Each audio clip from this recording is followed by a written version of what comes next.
Calvin Castine.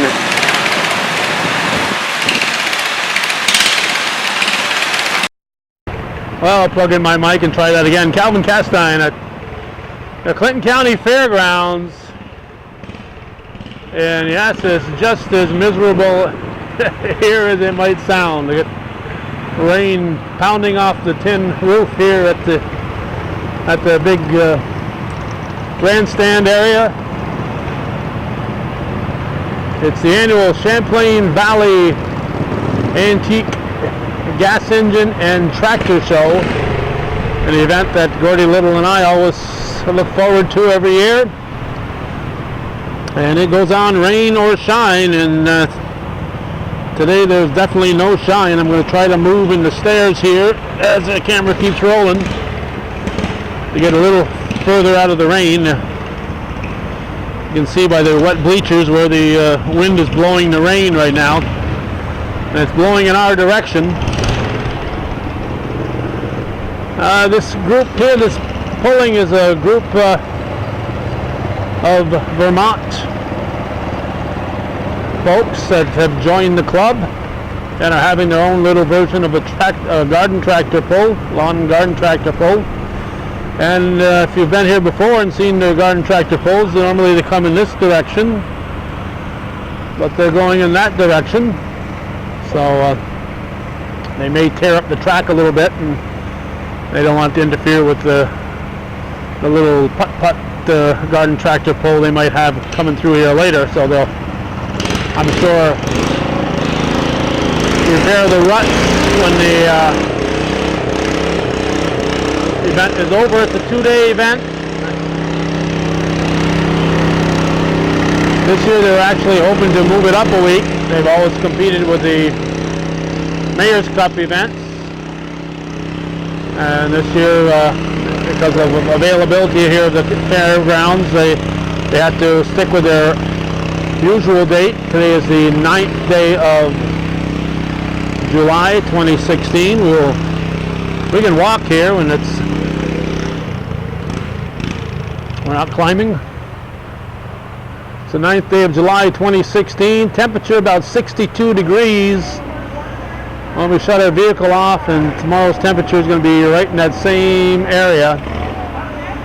So it's unfortunate these a dedicated group, a group that Bob Ben and I first heard about in the mid-1990s. A fellow named Tim Lincourt and a Sartwell or two from Peru got a hold of us, and we did a short little 30-minute interview on the formation of this antique gas engine club, and a lot of good folks involved and dedicated folks, and they're trying to preserve the history. And our favorite part is the gas engines that are in the tractors, although there are standalone gas engines that the original club members got together over. This is one that the club bought. It's amazing that the early 1900s, how many operations were run by gas engines, and then later on, of course, they became mobile, and tractors came into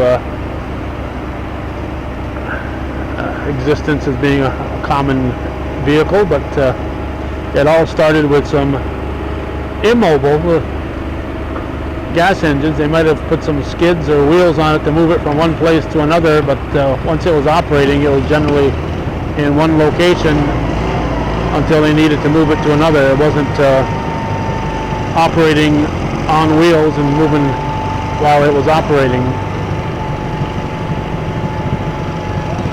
Well, it looks like they have youngsters out there as part of their pulling squad. The wind is blowing, the rain. I'll zoom in on a puddle here. I'm hoping I'll be able to get out and take a look at some tractors. I looked at a couple of weather maps and a future forecast, and they weren't really all that helpful. It looks like to the southeast it's a little clear, but since this is coming from the southwest, that doesn't necessarily mean we're going to get a a dry spot here, but we're going to try to get out and get a little closer to some of the tractors here, and maybe even talk to a person or two. Hopefully that's our plan, at least.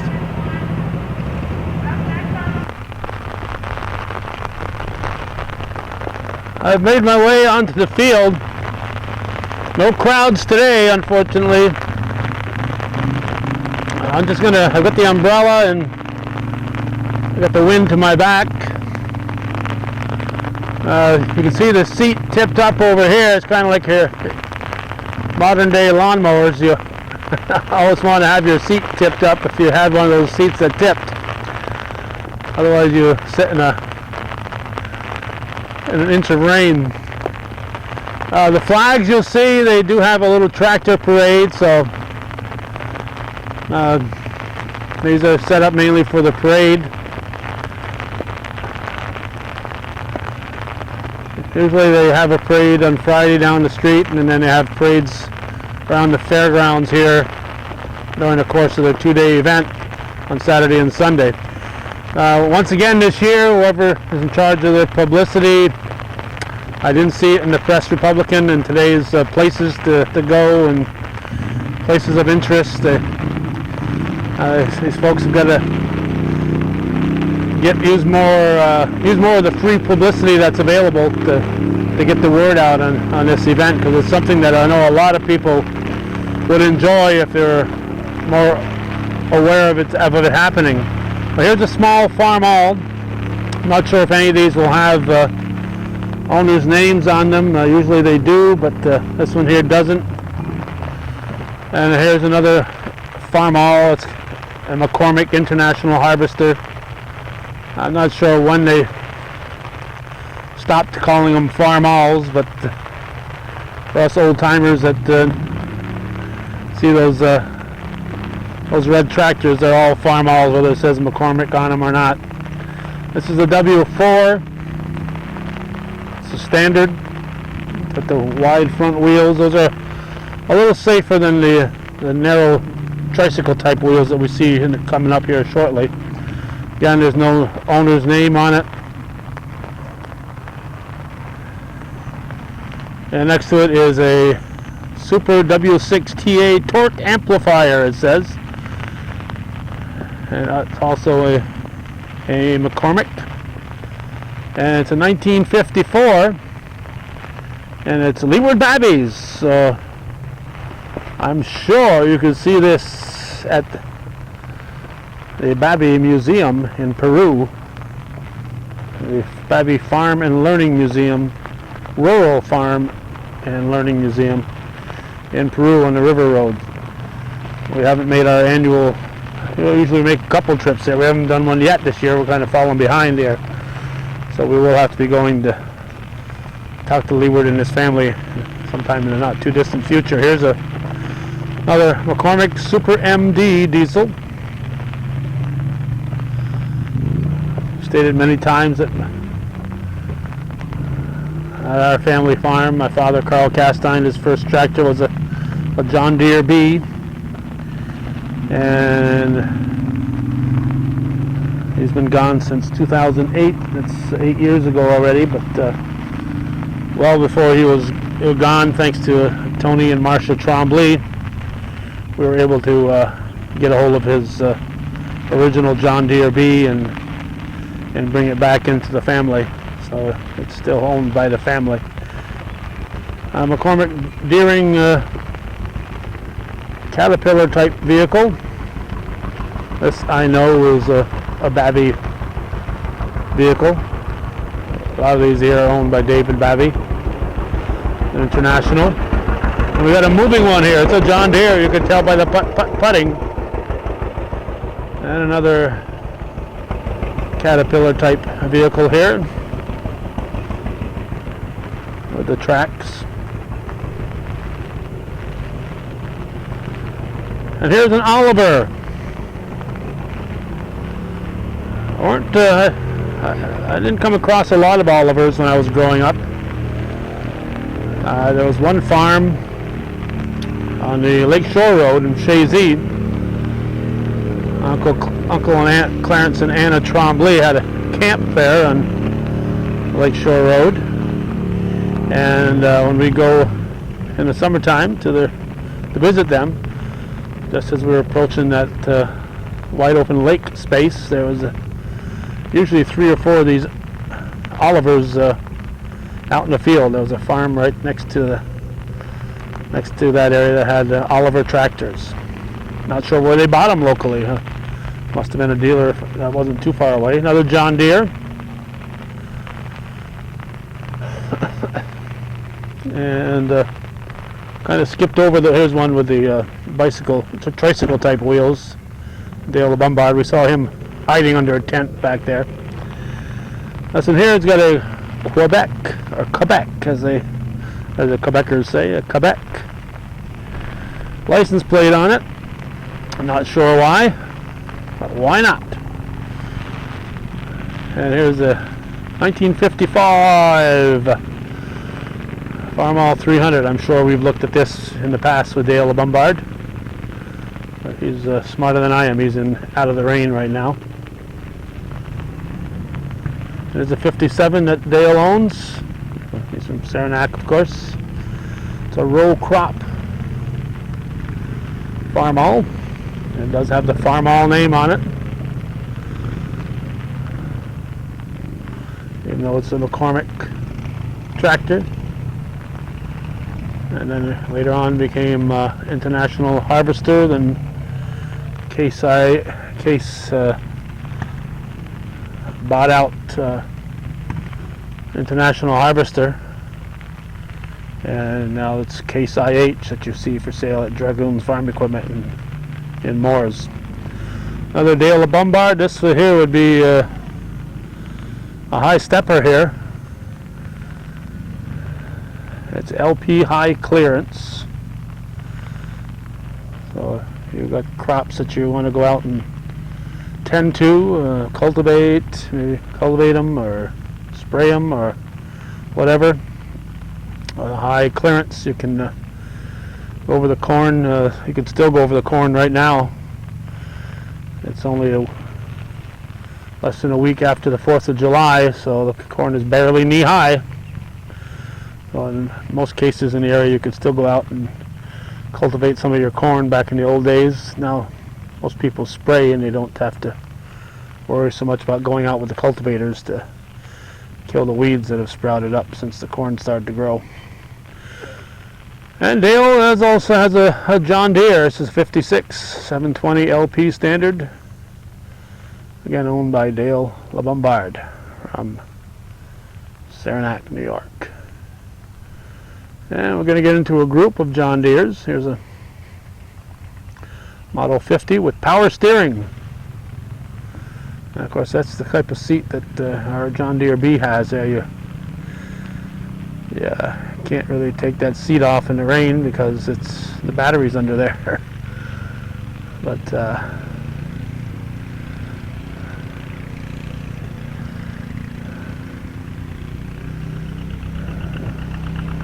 John Deere. The garden tractor pull is continuing to go on. There's another 50 that's not quite as spruced up as this one. That looks fine to me.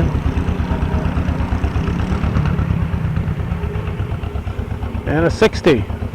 Got weights on the ground. They put weights on to help for traction. It's a 1952 JD John Deere 60 row crop tractor with the tricycle type wheels in the front. A little more tipsy when you make corners. You got to be a little more careful than you do when you have the wide wheels. There's a 720 diesel.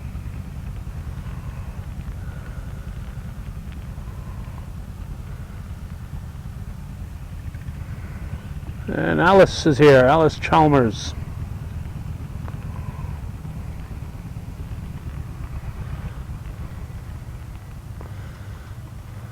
Not sure if some of these had names on them and just got blown away with the wind or what, but it's an Alice Chalmers. It's a D15.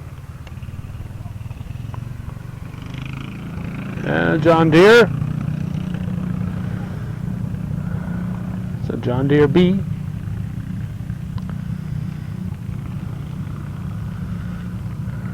Yeah, got the little, that's the exhaust, so it's quite common to put an empty can on the top, and this one here has something that opens up when the exhaust starts turning. Otherwise, when it rains, the water goes right down into the exhaust. And it's amazing that more farmers didn't come down with lung cancer and those type of problems when you figure a farmer might spend 8 to 12 hours in a day out following behind the exhaust of a tractor. It might do that for a couple months in the summer.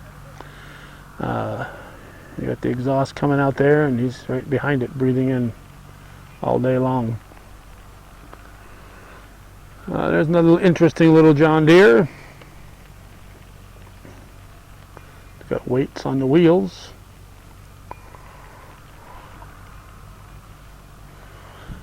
And a Case diesel right here.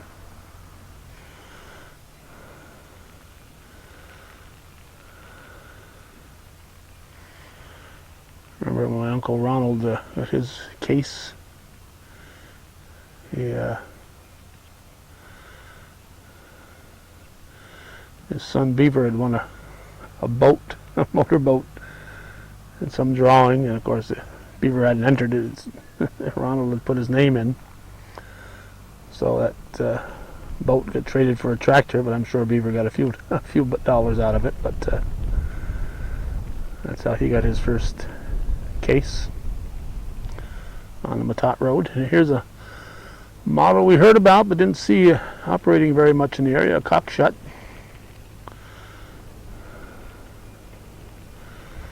Not the type you hit with a badminton racket, but this is a cockshut.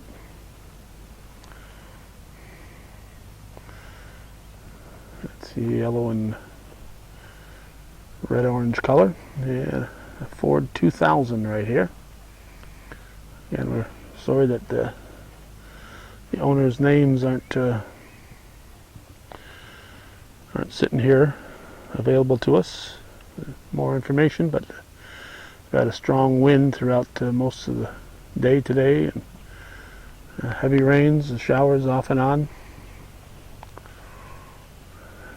And of course, many of us think of the Ford tractors, we think of the blue, then later on the gray. But here's a red and white, or red and off-white one, 541 offset Workmaster Ford.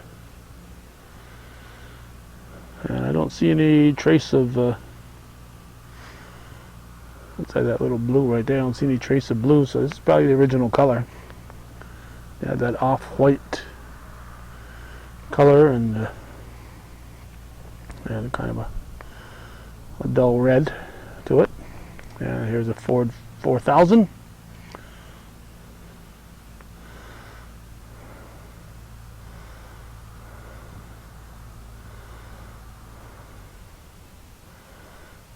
And this is the other color that we sometimes associate with the Fords, and of course the Massey Fergusons. This color right here, again, it's this off-white color. This has got red. Interesting wheel here in the front. And another John Deere.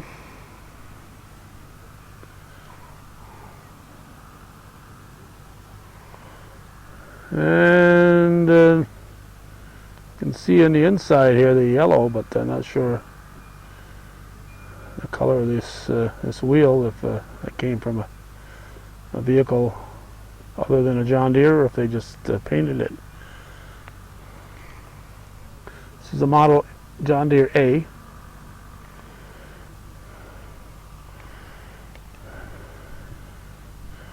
Remember, my father had a B and Lester Ashline had an A, so he had the big tractor. This was the big tractor back in the 1950s. And another Dale Lombard tractor, John Deere 420, 1956 model. Rain has let up briefly. I'm going to take a look around, see what else we can take pictures of.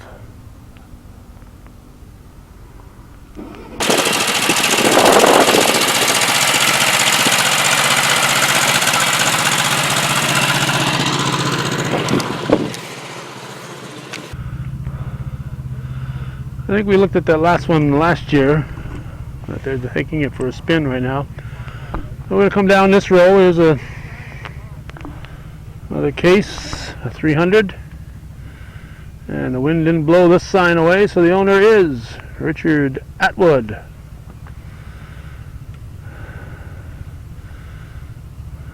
I'm not sure if it's the West Shazy Atwoods.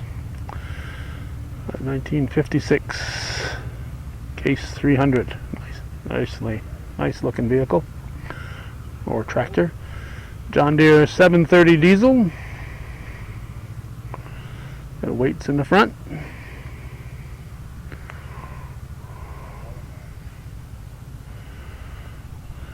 And then we come to a 1946 case, I should say. 4 cylinders, 19 horsepower. Mike Clancy is the owner. This is a 70-year-old tractor right here. 70 years old.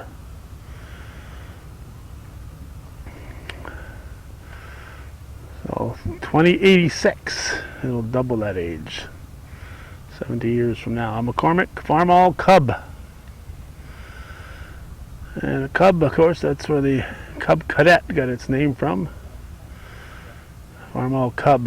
And the Cub Cadet lawnmowers, and they became a separate entity, but Cub was just a a little tractor you'd use for minor towing operations. Didn't have a whole lot of power. There's looks like a companion vehicle for that one we saw taking off. It's Worthington Golf Course Tractor, 1931 Model A. Purchased in Kennebunkport, Maine. Dan Schneider of Beekmantown owns it. Wonder if he bought it from George Bush Sr. Purchased in Kennebunkport, Maine. Here we have a Ford. Got varying degrees of paint on it. It's been touched up, I would say. It's also a golf course tractor. It came from Loudonville, New York. It's a 53 Jubilee G2, and it's owned by Dale Schneider of Beekmantown. Now this is a Ferguson. Not a Massey Ferguson, but a Ferguson. And the name tag is twisted. I'll try to hold my umbrella and my microphone cord and turn it around, and we'll learn that it was purchased in Peru, and it's Dan Schneider of Beekmantown. 52. It was produced from 1951 through 1954. Ferguson. Looks like a similar color to that brand new, slightly used North Country Honor Flight bus we saw unveiled last night. Based on this color, I have no idea what this would be. It's probably a golf course tractor, but the color is interesting. Came from the Worthington Golf Course in Wingdale, New York. And Dan Schneider of Beekmantown is the proud owner. It's a 1952 Chief. It's a Ford 120 4-cylinder. Maybe Brothers sold this one at one time out of Kirkville, New York. If you want to give them a call, there's their number. See if they got any more in stock. I would think I think it's safe to say that their roof was not part of the original package. It was not an option back then. That's why my friend Bob Ben hated the farm life. He burnt so easily. A fair-skinned fella. He loved the shade and hated the sunshine because he'd burn. It's a Ferguson. 1959. It's produced from 55 to 60. And guess who? Dan Schneider of Beekmantown is the owner. It came out of Parrish, New York.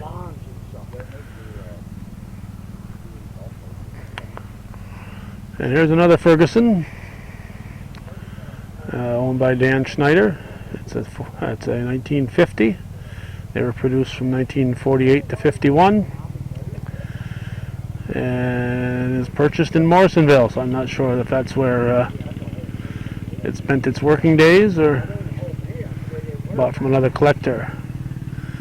Nasset Lake Country Club.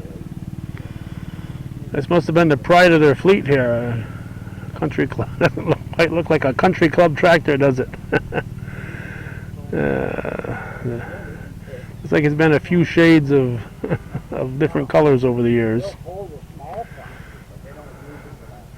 And of course, Dan Schneider is the owner. It's the Worthington Golf Course tractor, 47 Chief, and had a Chrysler 218 6-cylinder engine. Came out of Hooksett, New Hampshire. So if you've been to Hooksett, New Hampshire, you probably ran into this at the country club.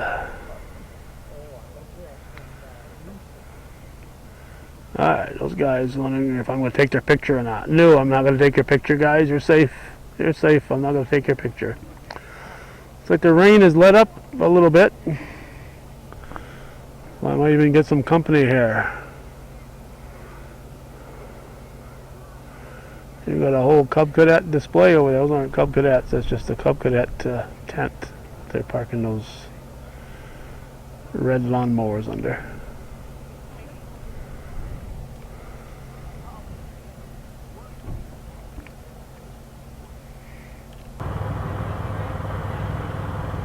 Well, it's only 1 o'clock here on this Saturday afternoon, so hopefully the clear skies that we're getting right now is just a preview of what's to come, and they'll be able to salvage more of this weekend. People are starting to come out from underneath the shelters as the rain lets up. And more people sitting at home will probably come out and enjoy the activities. There's always demonstrations going on, and when it's not raining out, they'll be thrashing some oats and baling some hay and cutting wood and other things throughout the course of the day. So put this annual event on your calendar. It's always in early July, and it's always here at the Clinton County Fairgrounds. Is that big gas engine that's owned by the club that we first saw when we talked with Clarence Baker about 15-16 years ago. He did a story there on his personal collection, and he was a big part of this club, and this was something that the organization had just purchased.